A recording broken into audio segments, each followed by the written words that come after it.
también entendemos un poquito por qué nos ha ido como nos ha ido. Este es el coronavirus, esta es una fotografía, una microfotografía del coronavirus. Tiene el nombre de coronavirus, como ven, tienen como estas coronas, que son realmente la proteína S, que es la que daña al cuerpo humano. Recordemos que es el 7º coronavirus que afecta al ser humano, pero es nuevo, entonces toda la humanidad somos sensibles o susceptibles de enfermarnos. Tan es eso que pensamos que el primer caso ocurrió más o menos hace un año, a mediados de noviembre, finales de noviembre, y vean, en menos de un año, pues ha infectado una persona que se contagió de este virus a más de 56 millones de personas. Y pensamos que este número es 10 veces más, porque existen 10 asintomáticos por cada asintomático, y hay países como el nuestro en donde llevamos una contabilidad pues muy deficiente. Entonces, es muy probable que este número pues alcance por lo menos los 250 millones de individuos infectados en el mundo. Lo que es muy importante también es ver este número acá abajo. Hay 39 millones, es decir, más de 3/4 partes de las personas que se han infectado se han recuperado. Sí, empezamos a ver algo de reinfecciones, sí se sabe que algunas personas pueden tener una segunda infección, pero son las que se salen de la normalidad, y hablaré un poquito de inmunidad en un momento, porque es otro de los mitos de los que se han hablado. Desafortunadamente México ha sido un desastre. Si yo les hubiera dicho en febrero que íbamos a tener más de 1 millón de casos y más de 100,000 muertes, ustedes hubieran dicho, eso no va a pasar.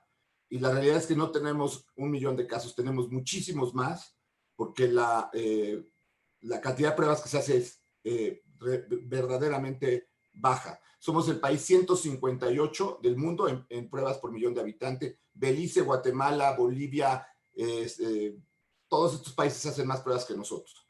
Y esto ha llevado a una altísima mortalidad. Somos de los países que tienen el índice de letalidad más altos del mundo. Prácticamente llegaremos a 100,000 fallecidos entre hoy y mañana, lo cual es una tristeza, que además no es el número real, porque seguramente este número es 2 o 3 veces este. ¿Qué pasa cuando no hacemos pruebas? No sabemos realmente lo que sucede en el país en donde está ocurriendo la pandemia. Tan es eso que el subsecretario dijo que el pico de la pandemia iba a ocurrir el 8 de mayo. El 8 de mayo teníamos 27,000 casos, ahora tenemos 1 millón de casos. Entonces, nunca supimos la pandemia cómo iba. Y también esta frase célebre que oímos de que la pandemia ha sido domada, ya podemos regresar a una nueva normalidad, se dio en junio 2, cuando había 3 fallecidos, hoy hay 10 veces más el número de fallecidos. Okay. Entonces, lo que ha sucedido, vean la gráfica de casos en México y compárenla con Italia. ¿Y por qué les quiero mostrar esto? En México llegamos en mayo 15, la primera vez, por primera vez en un día, a más de 2,500 casos reportados, con todo y el bajo número de pruebas. Pero vean, desde ese entonces a ahora, no hemos tenido ningún día con menos de 2,500 casos. En Italia, sí, llegaron a 2,500 casos en marzo 15, pero en 8 semanas lograron controlar ese número de casos. Sí, Italia está teniendo un rebote, pero nosotros no hemos tenido descanso. Esto es una tragedia para los trabajadores de la salud, porque esto implica que llevamos 8 meses trabajando 24/7 con pacientes graves que tienen pocas oportunidades de salir adelante si no se pone a andar toda un equipo de medicina crítica, terapia intensiva, infectólogos, neumólogos, pero el mantener esto en esta situación y no tener una baja en el número de casos, lo que estamos teniendo hoy es un repunte, no es un rebrote, porque nosotros nunca controlamos la primera ola, seguimos en la primera ola. México apostó a que lo que debería de pasar era que no nos sucediera lo que sucedió en España y en Italia, en donde había escenas trágicas de personas falleciendo en casa porque se decidía quién era el candidato para un respirador entre 2 y 3 personas, dependiendo de la edad, dependiendo de las comorbilidades que había. México decidió tener muchas camas, entonces convirtió hospitales no COVID en hospitales COVID. Pero los hospitales no COVID no tienen la infraestructura para tratar pacientes COVID. ¿Y qué es lo que ha sucedido? Vean, esta es la razón por la que México está tan mal. 43% de los pacientes que llegan al Seguro Social fallecen. Y 1 de cada 3 pacientes que llegan a otros servicios de salud públicos fallecen. ¿Por qué? Porque no hay la infraestructura para tratar estos pacientes. La mortalidad es altísima porque el gobierno apostó en tratar a los pacientes graves cuando la debilidad más grande del sistema de salud es la medicina especializada. En medicina especializada estamos muy atrasados por historia, pero esto se pudo prevenir si nosotros hacíamos buenas medidas preventivas. ¿Cómo es la enfermedad? Y esto es importante entenderlo. Más o menos hay 10 personas que no tienen síntomas, sobre todo niños, jóvenes, deportistas de alto rendimiento, por cada persona que tiene síntomas. Pero la persona que no tiene síntomas, durante 2 o 3 días, contagia. Y entonces él no se da cuenta que está enfermo, pero está contagiando a los demás. Por eso es tan importante el uso de cubrebocas, porque esto evita que estas personas estén contagiando. Ahora, de los que tienen síntomas, más o menos 70-75% se van a curar a pesar del doctor. Óiganlo bien, a pesar del doctor.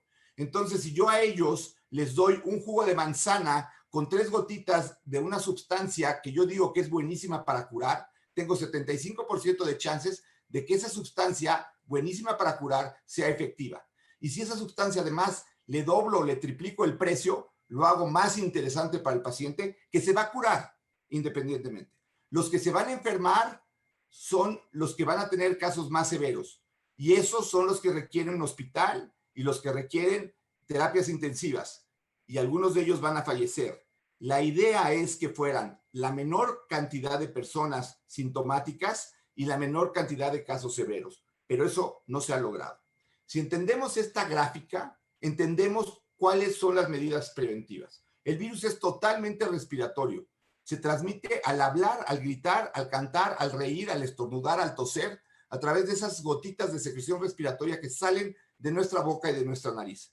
Esas gotitas tienen un peso molecular y por lo tanto, por la misma ley de gravedad, viajan aproximadamente 1,5 metros y caen en superficies. Si yo mantengo una distancia de más de 1,5 metros, de esa forma no me va a llegar esa gotita de secreción respiratoria de la persona que está infectada. Y si yo a esta persona que está infectada le pongo un cubrebocas, no voy a permitir que esas gotitas salgan o salgan en una cantidad muy pequeña. Esas gotitas caen en superficies, que puede ser un barandal, que puede ser un escritorio, que puede ser una mesa. Entonces, si yo toco ese lugar, mis manos pueden quedar contagiadas y una persona normalmente se toca 20 veces la cara en una hora. Yo puedo ser el autoinoculador de la enfermedad. Por eso es tan importante estarse lavando las manos o mantener gel con 70% de alcohol para que mis manos estén limpias y que no estén contaminadas del virus. Una vez que ocurre la infección, pues lo que empieza a tener la persona es fiebre, cansancio, dolor de cuerpo, tos seca, algunos tos productiva, pero este es el síntoma principal, la falta de aire. Si alguien tiene falta de aire y se puede monitorizar con un oxímetro, esta persona tiene que ir al hospital. Ahora, el problema de los síntomas que ustedes ven arriba es que ahora que llega la influenza, que llegan otras infecciones respiratorias, se van a confundir estas infecciones de tal forma que no vamos a saber si la persona tiene metaneumovirus, si tiene virus sincicial respiratorio, si tiene influenza, si tiene COVID o si tiene alguno de ellos en forma conjunta. Por eso estamos llegando en este momento a una situación crítica. Lo que vemos en los próximos 3-4 meses es un escenario muy complicado, porque la pandemia del COVID no se ha controlado, porque las infecciones respiratorias generalmente, año con año, causan 3 veces más muertes durante los meses de noviembre, diciembre, enero y febrero que el resto del año. Y esas infecciones se parecen en forma idéntica al COVID. Sí, si pierdes el olfato seguramente va a ser COVID, pero no todo el mundo pierde el olfato y no lo pierden como primer síntoma. Y el problema es que si no identificamos rápido a esos pacientes, podemos hacer que se contagien de 2 infecciones. El invierno en el hemisferio sur ya ocurrió. Brasil ya tuvo su invierno y ellos tuvieron casos de coinfección de influenza y de COVID. Y las personas que tenían esas 2 infecciones al mismo tiempo tenían 2 veces más mortalidad que teniendo COVID solo. Entonces, por eso es tan importante seguir usando y seguir hablando y seguir diciendo y seguir gritando que hay que usar mascarilla. Si una persona no tiene cubrebocas y está dispersando el virus y la otra persona tampoco se cuida, esa persona recibe una carga viral muy alta. Ustedes van a entender aquí por qué algunos de ustedes han tenido COVID y prácticamente no tuvieron síntomas. ¿Por qué? Porque a lo mejor cuando se contagiaron tenían el cubrebocas y eso hace que la carga viral que reciban sea muy baja. Cuando empezó la epidemia en Wuhan, 11% de las muertes eran trabajadores de la salud. ¿Por qué? Porque ellos recibían a los pacientes enfermos, no sabían que tenían que estar protegidos, se contagiaban y se morían. Si tú usas cubrebocas, aunque la otra persona no sea solidaria, tú puedes recibir una carga viral más baja. Si la persona es solidaria, puede evitarte que te contagies a pesar de que tú no lleves las medidas preventivas. Pero lo ideal es llevar las medidas preventivas. Asia ha logrado abrirse otra vez a la economía usando medidas preventivas, usando el cubrebocas, usando distancia. Eso hace que esa carga viral no te llegue. Si ustedes usan cubrebocas, esa infección puede ser mucho menor en intensidad que si no lo usan. Ahora, vean cómo países han aprendido de esto. España tuvo su primer brote en los meses de marzo, abril y mayo. Muchos casos y también muchas muertes. Ahora tiene un rebrote. Si ven, España tuvo un tiempo en donde los trabajadores de la salud descansaron, al menos 2-3 meses de tener tantos pacientes. ¿Y qué pasó ahora? La gente se desesperó, empezó a salir, pero se empezaron a hacer muchas pruebas, se usa el cubrebocas y vean la mortalidad. La mortalidad comparada con lo que ocurrió al principio es mucho menor. No tenemos muchas medicinas nuevas, es solamente el evitar que los contagios sean con cargas virales altas. México no ha aprendido nada. México, vean la curva de casos diarios y vean la curva de mortalidad. ¿Por qué? Porque nuestras autoridades no han estimulado el uso de cubrebocas, porque no dan la información clara a la gente que requiere de ser educado. Este es el problema que tenemos en México. En México no buscamos a los pacientes asintomáticos porque no hacemos pruebas. No hablamos del cubrebocas porque el cubrebocas está politizado. Si tú usas cubrebocas, estás en contra de algunos. Los que no lo usan están en contra de la ciencia. No tenemos la posibilidad de utilizar medicamentos que COFEPRIS nos ha prohibido y que no nos permite usarlos a pesar de que el paciente o su seguro lo pudiera pagar. Todo lo que tenemos es tratar a los pacientes que llegan acá y entonces tenemos pocas posibilidades de sacarlos adelante porque lo que tenemos para estos pacientes son desinflamatorios y terapia intensiva. En la mayor parte de los hospitales del sector público no hay buenas terapias intensivas y los pacientes fallecen. Sabemos perfectamente ahora que el virus produce una enfermedad de dos fases. Una es la fase viral, en donde sí sirven medicinas que se pueden utilizar si la persona se da cuenta a tiempo de que tiene la infección. En esta fase sí sirven algunos medicamentos, en esta fase no. En esta fase solamente sirven los desinflamatorios. Y esta es la fase en donde uno transmite con mayor fuerza la enfermedad, entre el día 3 y 4 después del contagio. Si no hacemos pruebas, se nos van estos pacientes y por lo tanto tenemos problemas para la diseminación de la enfermedad. La enfermedad se clasifica en 3 grados, en enfermedad leve, severa y crítica. ¿Por qué les comento esto? Porque la mayor parte de la gente se asusta si le dicen tienes una neumonía por COVID. Un 40% de la gente hace neumonías por COVID, pero mientras mantengas tu saturación arriba de 90, no tienes problema. El problema es si va progresando la neumonía. Si todo mundo nos hacemos una tomografía, veríamos que el 60% de la gente tiene manchitas en el pulmón y que se tardan de 2 a 3 meses en desaparecer. Pero si tienes tu oxigenación bien, no necesitas ir a un hospital, porque si todos los que tienen COVID se van al hospital, saturan los hospitales. ¿Quiénes se tienen que ir? Aquellos que tengan una saturación menor a 90. Por eso es tan importante tener un oxímetro y conocer cuál es tu oximetría. Si está bajando tu oxigenación, necesitas oxígeno de alguna forma, ya sea por puntas de oxígeno, por mascarilla, por puntas de alto flujo o cuando llegas en esta situación, por un tubo. El problema es que la gente ya sabe que la mortalidad en los hospitales públicos es muy alta y van hasta el último momento. Al principio de la pandemia, el 50% de los pacientes que llegaban al hospital se tenían que intubar en las primeras 24 horas. Ahora, sabiendo lo del oxímetro, podemos prevenir que lleguen hasta acá en este momento. Esto es lo que hace el COVID en un pulmón. Esta es una tomografía de un pulmón normal. Véanlo cómo está todo negrito. Estos son los bronquios. Y vean esta masa blanca que los radiólogos le llaman en vidrio despulido y que provoca una nata que impide que el oxígeno que nosotros respiramos, que del medio ambiente es el 21%, pueda llegar a la sangre y de ahí a todo el cuerpo. El daño que ocurre en nuestro cuerpo es provocado por la falta de oxigenación. Mientras más blanco está el pulmón, más áreas están afectadas y es menos el espacio por el cual uno puede respirar. Y por lo tanto, si el paciente llega con 70% de neumonía, requiere un tubo en la garganta que pase oxígeno al 100% y además a presión. Pero para esto, para manejar un ventilador no es nada más conectarlo y que se maneje solo. Para esto se necesita un especialista en medicina crítica. Hubo programas que realizó la Secretaría de Salud en donde a médicos generales se les entrenó con 3 horas para manejar un ventilador. ¿Cuál fue el resultado? Que intubaban a los pacientes, los conectaban al ventilador para mantener una buena oxigenación, le metían demasiado presión y rompían el pulmón, como se revienta un globo. Y morían los pacientes por lo que se llama barotrauma. ¿Por qué? Porque México no estaba preparado para tener una cantidad de pacientes tan alta en terapia intensiva.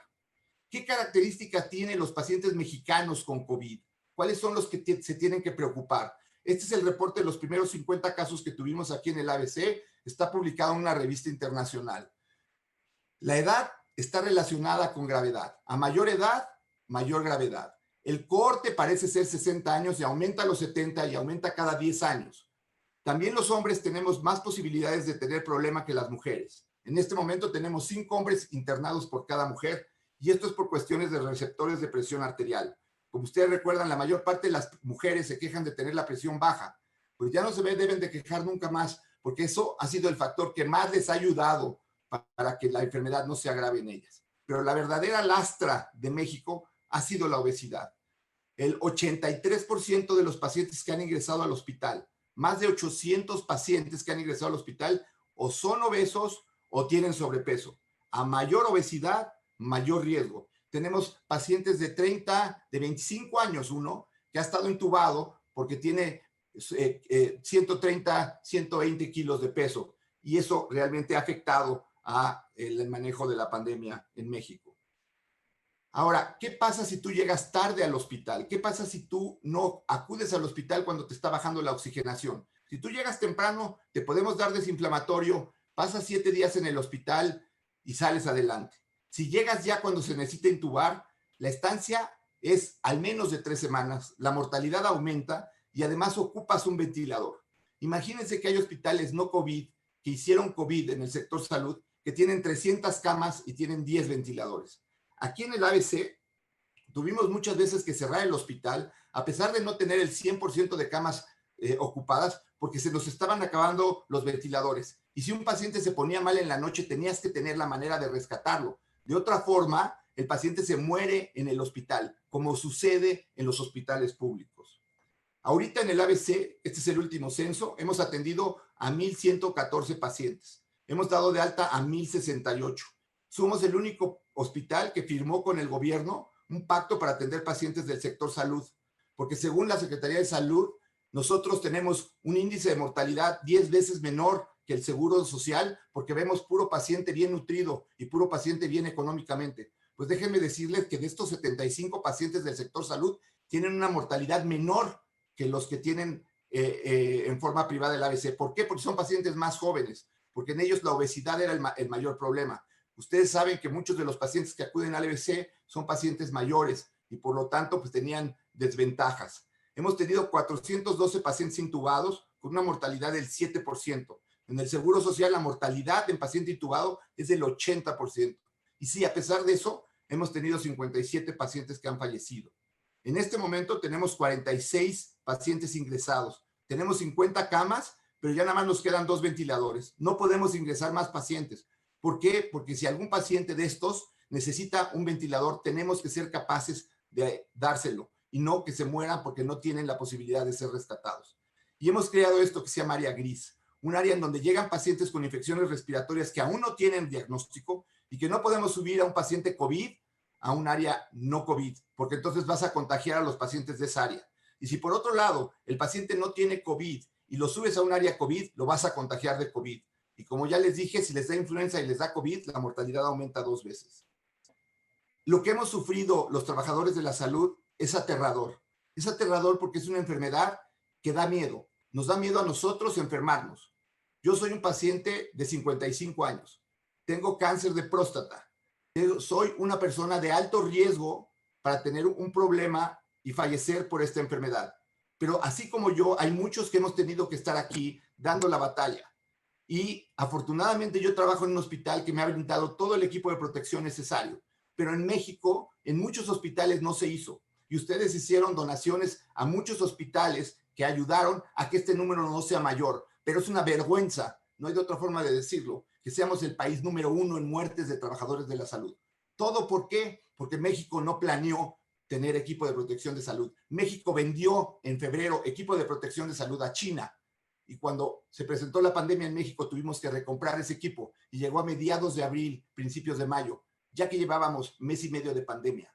La enfermedad desgasta, porque hemos visto compañeros morirse, hemos visto compañeros de trabajo, enfermeras, camilleros, que no tienen la oportunidad de atenderse aquí y que fallecen en otros hospitales, lo cual es una tristeza enorme para todos los que trabajamos en la salud. Si ustedes se ponen en contacto con alguien que ha tenido COVID, no corran a hacerse la prueba inmediatamente. Esperen 4 o 5 días a que el virus esté en suficiente cantidad para que sea detectado por una prueba de PCR. Próximamente va a haber una prueba de antígeno, la prueba que se usaba en la Casa Blanca. Si alguien me pregunta por qué a Donald Trump le fue tan bien, porque lo detectaron a tiempo, no como en México que se detecta cuando el paciente ya tiene 11 o 12 días. Cuando lo detectas a tiempo, puedes hacer mucho por el paciente. Cuando te esperas, entonces ya el paciente ya tiene una gran inflamación.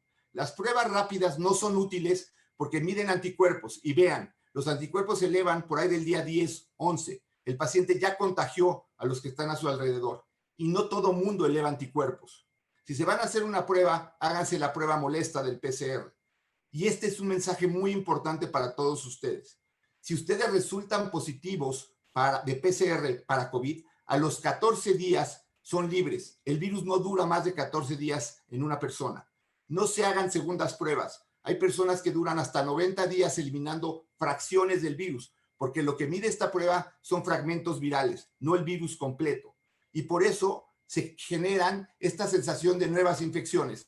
Tuve COVID en agosto y luego me hice una prueba en octubre porque tuve otra gripa y me salió positiva. Son los fragmentos virales que tienes desde agosto. Tienes otra infección respiratoria. Y eso es lo que confunde y genera la preocupación de reinfecciones y que hay muchas reinfecciones en México, las cuales en la mayor parte de los casos no son ciertas. No se hagan pruebas rápidas, no sirven las pruebas rápidas. Ahora, si no todo el mundo eleva anticuerpos, ¿cómo es que estamos protegidos a los que nos dio COVID? Pues hay dos formas de protegerse. Hay una inmunidad que produce anticuerpos, que atrapa, es como una flecha que atrapa el virus y no permite que entre. Pero el virus es totalmente intracelular. Es un microorganismo tan simple, tan sencillo, que necesita de toda tu estructura celular para vivir. Es decir, es como un ladrón que requiere estar en tu casa y usar todo tu recámara, tu baño, todo para sobrevivir. La inmunidad que se genera para atacar a este virus es destruir a la casa en donde se metió el ladrón. Por eso, mientras más grande es la carga viral que tú adquieres en el momento de la infección, más las células infectadas y más la destrucción que va a producir tu sistema inmune. Este sistema es muy poderoso, es muy fuerte y tiene una memoria muy grande, pero no sabemos o no tenemos ahorita forma de medirla. Esto ya se demostró que ocurre en COVID, lo demostraron los suecos el 29 de junio del 2020. Ahora, sí empieza a haber reinfecciones.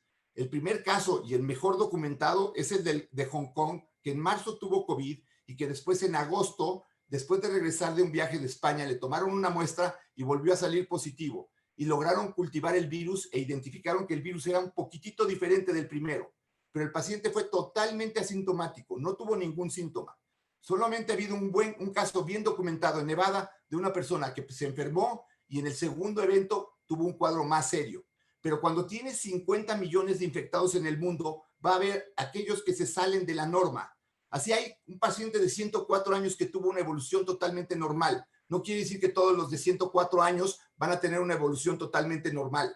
Así también hubo un niño de 5 años que tuvo Kawasaki. No quiere decir que todos los niños tengan Kawasaki. Y esto mismo sucede con estos casos. No quiere decir que todas las personas van a tener reinfecciones tempranas. Si vemos la historia y comparamos a este virus con lo que es el SARS-1 que ocurrió en el 2002, la inmunidad que produjo en la media de los pacientes fue de 2 años. hoy precisamente salió un artículo muy interesante en The Guardian, en donde calculan que la inmunidad que va a provocar el COVID es alrededor de año y medio. No sabemos con exactitud, pero tampoco tenemos que apanicarnos de que ya esta enfermedad nunca se va a quitar. Sí se va a quitar. Tenemos que lograr erradicarla. Una de las formas como se puede lograr erradicar es esta, llegando a la inmunidad en rebaño. ¿Qué significa inmunidad en rebaño? Significa que el virus llega a una población susceptible. Recuerden que este es un nuevo virus y por lo tanto todos los seres humanos somos susceptibles. Y cuando se infectan, empiezan a generar inmunidad. Hablábamos que de 75 a 80% de las personas que tienen síntomas se curan y se vuelven amarillos. Y al volverse amarillos, estas personas no son susceptibles de volverse a infectar. Y por lo tanto, para el virus es difícil encontrar a alguien susceptible. Cuando la inmunidad se llega al 70% de la población, el virus se controla porque se alcanzó la inmunidad de rebaño. Pero ¿qué pasaría en México si nos vamos nada más a inmunidad de rebaño? Entonces, tendremos que tener un 70% de la población infectada. Somos 130 millones de mexicanos. Si el número de casos reales en México hoy fuera de 25 millones, nos hablan de 1 millón, pero primero dijeron que ese número había que multiplicarlo por 8.3. Después dijeron que había que probablemente 10 veces más el número. Pongamos que son 25 millones de personas. Y también sabemos que el número de muertos que ha reportado la autoridad es mucho menor a lo que se ha dicho. Pensemos que son 300,000 fallecidos. Si queremos llegar a inmunidad de rebaño, a través de lo que estamos haciendo, vamos a tener 1.200.000 defunciones de mexicanos, lo cual es aterrador, lo cual es un crimen para nuestro país. Hay que conocernos, hay que saber si somos personas de alto riesgo, si somos mayores de edad, si tenemos sobrepeso, si tenemos enfermedades crónicas. Si somos personas de alto riesgo, no vayamos a lugares donde nos podamos contagiar, donde haya mucha gente, donde esa gente esté hablando, donde pasemos mucho tiempo, porque seguramente nos podemos infectar y no la vamos a pasar bien. Si eres una persona de alto riesgo y tienes que ir a trabajar, trata de buscar sitios en donde haya poca gente, en donde esté al aire libre o vayas a pasar poco tiempo. ¿Por qué? Porque ahorita sigue habiendo un gran número de contagios. México es el único país en el mundo que utiliza las camas disponibles como método de semáforo. En todo el mundo se habla del número de contagios diarios como método de semáforo. Ya vimos para qué sirven las camas libres en los hospitales. Sirven para que la gente llegue ahí y fallezca. Necesitamos utilizar tapabocas, cubrebocas. Necesitamos hacer que la gente use cubrebocas. Esa es la mejor forma de evitar la dispersión de esta enfermedad. Y para volver a la normalidad vamos a tener que saber cuál es la inmunidad, conocer cuáles son tus factores de riesgo y saber qué tanto riesgo tienes a dónde vas a ir, ya sea a laborar o si vas a ir a algún lugar de esparcimiento, saber qué riesgo te conlleva el ir a ese lugar. De otra forma, necesitamos esperar a que llegue esto, las vacunas, que van a llegar, que seguramente va a haber vacuna para el COVID, seguramente. Las vacunas requieren 3 fases para lograr ser aprobadas. En las 3 fases se valora algo que es muy importante, que requiere tiempo, se llama seguridad. Sí se valora la eficacia y es muy importante decir que la vacuna de Moderna y la vacuna de Pfizer tienen más de 90% de eficacia. Es muy bueno, pero tenemos que saber también qué tan seguras son las vacunas. ¿Por qué? Porque no queremos que una vacuna vaya a producir efectos colaterales graves en muchos individuos, más si para lograr esto tenemos que vacunar el 70% de la población. Les cuento que ya hay 10 vacunas en fase 3. Hay vacunas chinas que usan virus inactivados, 2 de Sinopharma, 1 de Sinovac. Hay las vacunas de Moderna y Pfizer que han tenido mucha publicidad en las últimas 2 semanas porque son vacunas genéticas que utilizan fragmentos de RNA. Desafortunadamente requieren de un sistema de congelamiento muy importante que en el caso de Pfizer requiere de congelamiento a temperaturas menores de 70 grados centígrados, lo cual es muy difícil lograr y tener en áreas en donde se puedan almacenar vacunas a gran escala. Moderna no tanto, Moderna es menos 20 grados. Y han oído hablar de las vacunas de AstraZeneca, la vacuna de CanSino se está aplicando en México, la de Janssen y la famosa vacuna de Sputnik, que hasta parece burla a los americanos porque es el mismo nombre que utilizaron para el satélite que le ganó la carrera espacial a los americanos. Estas vacunas va a haber más de 3, 4, a lo mejor 5 vacunas disponibles para marzo, abril o mayo del año que entra. Pero mientras tanto, mientras no tenemos vacuna, tenemos que cuidarnos nosotros. Y si sacan la vacuna antes de tiempo, yo les digo que tengamos cuidado, porque no vamos a saber de la seguridad de la vacuna. Yo lo que haría, si sale una vacuna temprano, es utilizarla en políticos y burócratas. Total, si la vacuna está buena, pues ellos van a sobrevivir. Si la vacuna es mala, pues nos vamos a librar de todos ellos que han hecho tan miserable lo que ha pasado en el país. Esto es lo que debería de cambiar en México. Deberíamos de hacer más prevención, deberíamos de usar más el cubrebocas, deberíamos de tener un apego al cubrebocas, deberíamos de usar distanciamiento, deberíamos de tener una higiene continua de manos. Si vamos a ir a jugar golf, está bien, es al aire libre, pero ve en grupos pequeños, ve con cubrebocas, ve con mascarilla. Cuando haya un contacto de una persona que tuvo COVID, busquen a todos los contactos que estuvieron con esa persona. No les dé pena hablarles y decirles, oye, me acaban de detectar COVID, porque a lo mejor al tú decirle eso, le haces una prueba temprana a esa persona y esa persona logra, por saber que tiene la enfermedad en la primera fase, salir adelante. Si se espera demasiado, a lo mejor no va a ser posible. Hay que identificar a los pacientes de riesgo, ponerle su oxímetro y saber cuándo hay que llevarlo al hospital. Los antivirales funcionan en la primera fase de la enfermedad. Y para eso también necesitamos que este gobierno apruebe medicamentos que no ha aprobado por cuestiones que no se entienden. Tenemos medicamentos que están aprobados en todo el mundo y que en México sigue sin aprobarlos la COFEPRIS, porque si no se los puede dar a toda la población, no se los debe de dar a nadie. Esa es la filosofía.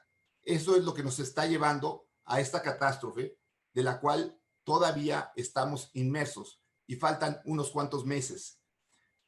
Yo les pido como mensaje, estas pláticas no las cobro, no he cobrado ningún peso por estos webinars, con la única condición de que ustedes les transmitan esta información. Si ustedes logran que la gente use cubrebocas, si ustedes logran que sus empleados usen cubrebocas, que su familia use cubrebocas, están logrando salvar vidas humanas. Mi obligación es tratar de salvar vidas humanas. Si no estoy pudiendo con esta enfermedad, al menos transmitiendo el conocimiento para que ustedes lo hagan por mí. Se los pido encarecidamente. Ayúdenme a difundir las medidas de prevención.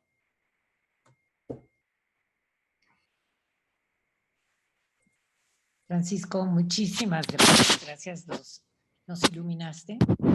Y hemos notado aquí, en donde vivo, en el Club de Golf Bosques, que mucha gente ya bajó la guardia. Ves a los jóvenes aquí en el Starbucks que tenemos adentro, sin cubrebocas. Los papás se enojan y los justifican porque son jóvenes, pero para mí era muy importante que ellos te escucharan a ti. Adriana Kors va a presentar las preguntas que tengan y hasta que tú nos digas, aquí estoy, contamos contigo. Muchas gracias, Susi. Gracias, doctor. Realmente los comentarios pues son todo en agradecimiento y reconocimiento a la labor que los profesionales de la salud están dando la vida por nosotros y podemos nada más ser más que solidarios por las malas medidas que está tomando nuestro gobierno, pero también lo que como sociedad nos corresponde. Sé que muchos ya estamos cansados, pero el virus no se cansa y los que sí se agotan y se están muriendo en la raya son ustedes. Y pues muchísimas gracias. Algunas de las preguntas son, ¿qué pasa si la prueba sale negativa, o sea, la PCR, y sigues teniendo síntomas? Es cierto que ha habido muchos falsos negativos en las pruebas y en esa misma tesitura sí que le recomiendan a esta persona hacerse una placa de pulmones y que si la que sirve es la radiografía